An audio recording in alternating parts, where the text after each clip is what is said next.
Monsieur le ministre. Bien, alors, on va commencer par la mine d'or en Guyane.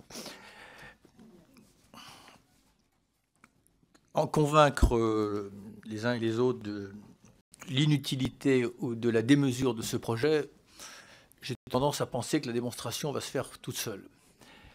En même temps, je le dis sans aucune provocation, ce projet n'est pas né, pas sorti du ciel. Je veux dire qu'il a été souhaité et voulu par un certain nombre de responsables en Guyane.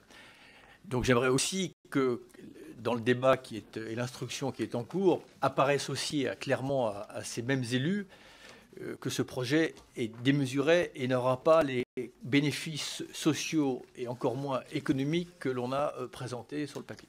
Moi, je ne vous cache pas que je serais évidemment totalement mobilisé pour faire en sorte que, un peu comme pour Notre-Dame-de-Landes, apparaisse spontanément et naturellement de l'innocuité de ce projet. Voilà.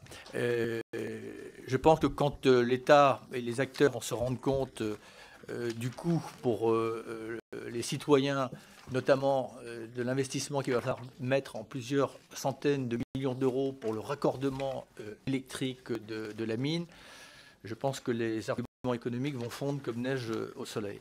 Voilà. Je ne suis pas fermé sur le principe des mines d'or, même si, voilà, mais on ne peut pas additionner les interdictions en Guyane, et vous êtes bien placé pour le savoir. Mais là, en l'occurrence, je pense que c'est un projet en trompe-l'œil et dont le peu de bénéfices ne profitera pas à nos concitoyennes ou nos concitoyens. Mais comme vous le savez, il y a actuellement un débat. Ce qui est un peu dommage d'ailleurs, c'est que dans la consultation qui a été faite par le CNDP, les partisans du projet ne viennent pas. Donc ça tronque un tout petit peu ce débat, parce que ça serait bien que l'on puisse confronter les arguments et des autres.